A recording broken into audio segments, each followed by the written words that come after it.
Oi, amigos do Esquadro e do Compasso, maçons, não maçons e todos aqueles que gostam do tema maçonaria. Aqui é Rosaldo Bonet, sou editor do site e do canal, e hoje eu gostaria de falar com vocês sobre a diferença entre maçons operativos e maçons especulativos, porque em algum momento vocês vão escutar esses termos e pode ser que alguns desconheçam a origem desses termos. Bom, vamos lá. O que é a maçonaria operativa e o que a diferencia da maçonaria especulativa? Temos que voltar lá na história, lá atrás, nos tempos na Idade Média e na Antiguidade, para nós podermos entender esses dois conceitos. Então, para iniciarmos, vamos começar com os maçons operativos. A própria expressão já fala, são maçons que operavam. Não, eles não operavam pessoas, eles operavam nos canteiros de obras. Na realidade, eram os pedreiros propriamente ditos. Eram aquelas pessoas, aqueles mestres construtores, aqueles companheiros, aqueles aprendizes, que trabalhavam nos canteiros de obras, que faziam acontecer as catedrais. E desde os tempos remotos, né, desde os tempos de Irã, Bife, das pirâmides do Egito e de outras grandes construções, eles eram responsáveis por essas funções. Eles eram formados em guildas, ou em companhias, ou em corporações de ofício, tá, que regulamentava a profissão de pedreiro, regulamentava os deveres e direitos deles, né, como é hoje um conselho regional de qualquer profissão, por exemplo, um CRM, uma OAB, um conselho regional de administração, mas eles eram regidos por essas normativas, por esses regulamentos. Então só podia exercer a profissão aquelas pessoas que fossem autorizadas e que passassem por processos de iniciação próprio da corporação. Cada corporação antigamente tinha seu próprio regulamento, tinha sua própria forma de iniciar. E não pensem que era só com os pedreiros, era com todas as profissões que existiam na época. Então, por exemplo, os ferreiros, os marceneiros, os construtores de barris, os cervejeiros. Então não era simplesmente você começar a fazer cerveja, você precisava de uma autorização para fazer cerveja, ou para você lidar com a marcenaria, ou para você lidar, ou para fazer barril, ou para você ser um ferreiro. E haviam essas corporações que regulamentavam essas atividades, principalmente na Idade Média, né? Isso foi uma herança que originada na Roma Antiga, porque os primeiros documentos históricos, as primeiras orientações, as primeiras regulamentações foi a partir de Roma. Nos outros tempos até haviam, né, como eu já expliquei em outros vídeos, por palavras, tocas e sinais, mas era uma coisa muito precarizada, era uma coisa muito ainda amadora. A partir de Roma, e até pela própria contribuição que Roma deu para a humanidade, em termos de leis, em termos de regulamentos, em termos de estrutura hierárquica, né, eles começaram a ser constituídos através de corporações. Então, os maçons operativos, eles existiram de um período imemorial, né? Onde a gente não tem um período de início propriamente dito, tem um período das regulamentações. Então esse é o período histórico mais razoável. E persistiram até lá por próximo de 1600, 1700. A partir desse momento começou a ocorrer o quê? Alguns problemas na profissão de mestres consultores. Quais eram esses problemas? A Europa ela passou por uma grande evolução e também por uma grande crise econômica. Tudo isso afetou a construção de catedrais, a construção de grandes monumentos, obras que pudessem absorver toda essa mão de obra, toda esses profissionais itinerantes, né, que viviam de construir catedrais, que viviam de construir monastérios. Por quê? Porque a igreja já tinha se estruturado de forma tal na Europa que praticamente todas as cidades tinham uma grande catedral, ou as cidades menores, uma igreja, ou um aqueduto, algo muito parecido. Então começou a escassear os serviços. E outros fatores também foram predominantes para essa derrocada dos maçons operativos e de outras profissões. Por exemplo, a peste negra. A peste negra ela dizimou milhares e milhares de vidas. Então ela tornou as cidades centros de proliferação da peste, o que levou muitas pessoas a voltarem para o campo. E isso enfraqueceu economicamente as cidades. Porém, após a peste negra, houve um novo surgimento, um ressurgimento das cidades. Mas isso aí acarretou o quê? Já novas tecnologias, o pensamento já era outro, e as cidades estavam bem solidificadas na Europa. Então não se criou novas cidades, como na Idade Média, que era uma sociedade ruralizada, né? Era uma sociedade que vivia no campo e depois partiu para a cidade. Não, as cidades já estavam lá constituídas, as catedrais continuavam lá erigidas, né? As igrejas da mesma maneira. E esses maçons começaram a perceber que iam se enfraquecer, assim como as outras profissões. O que eles fizeram? A partir de 1600, começaram a aceitar aqueles que nós chamamos de maçons especulativos, que nada mais são do que as pessoas que não tinham vínculo nenhum com a arte da construção, que eram pessoas que provinham de outras categorias, que eram nobres, eram burgueses, e nessa transformação da maçonaria, começou-se o quê? A transformar o ofício do pedreiro físico no ofício de um pedreiro espiritual. Começaram a se pegar as alegorias da construção e transformar elas numa outra alegoria, uma alegoria voltada para a evolução humana.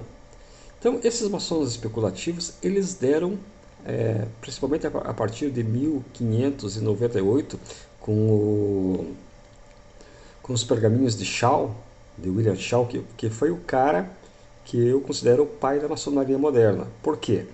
Porque ele era um nobre escocês, e o que ele fez? Ele regulamentou o funcionamento das lojas. Ele passou a exigir que as lojas operassem num lugar físico, não mais de forma itinerante, como a grande maioria das lojas da Europa faziam até então. Então, as lojas, algumas já haviam até iniciado o processo de reuniões em tavernas, em hotéis, né, da época, em algo similares. O que ele fez? Ele só regulamentou. Ele falou assim: vocês não precisam mais se reunir no canteiro de obras. Vocês podem, de tempos em tempos, se reunirem dentro de uma taverna ou de um local específico. E junto com isso, ele começou a exigir o quê? Registros.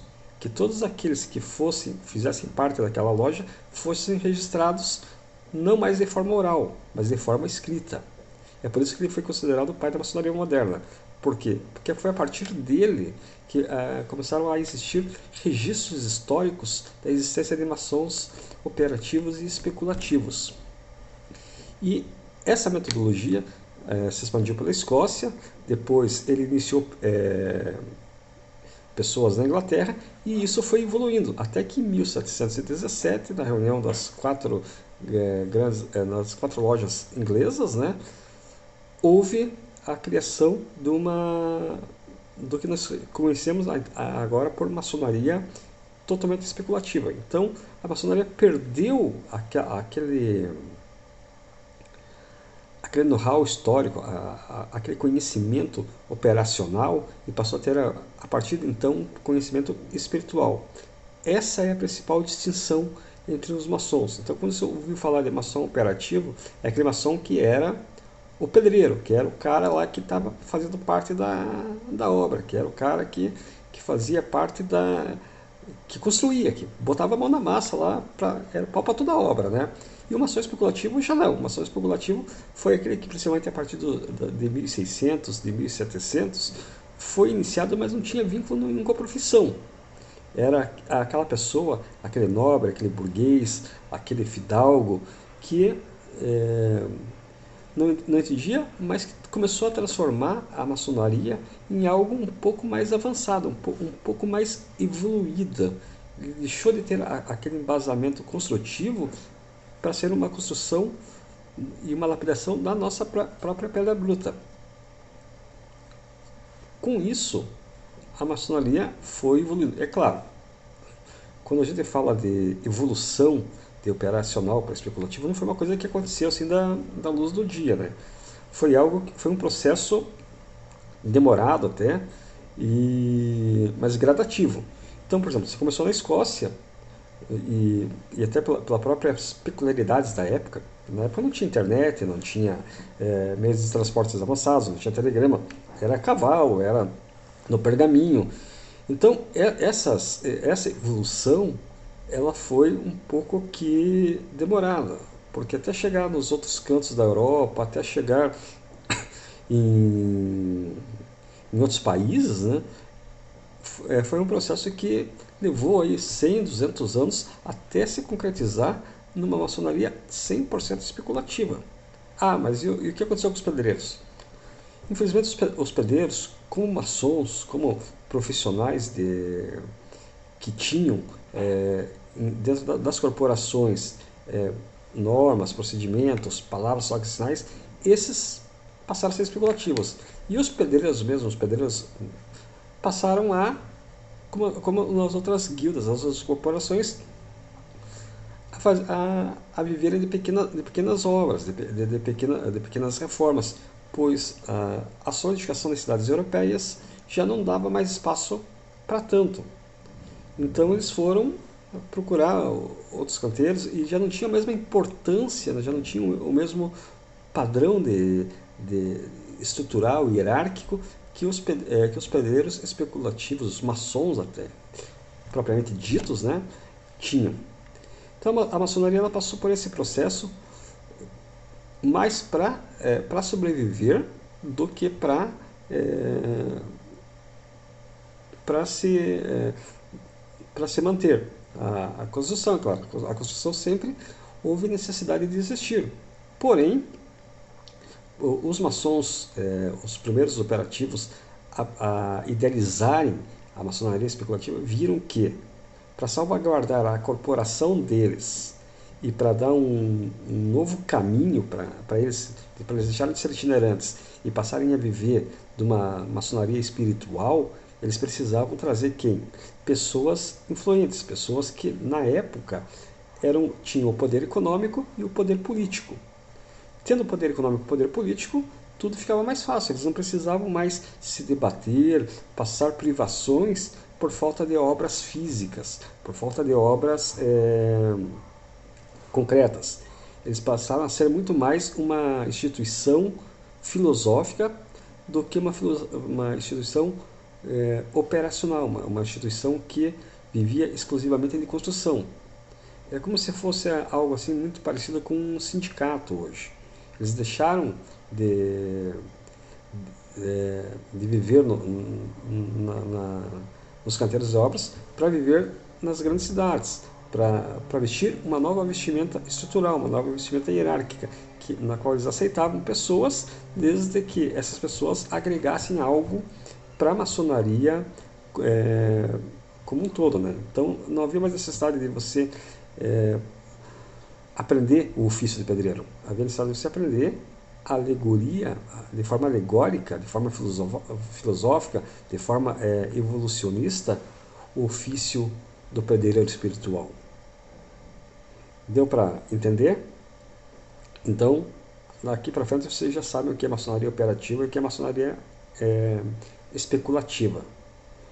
E espero que tenham gostado do vídeo, espero que esse vídeo tenha agregado para vocês, né? E eu possa contribuir com o enriquecimento também espiritual e evolutivo de vocês. Se você gostou desse vídeo, siga o meu canal, dê um likezinho ali no nosso canal, né?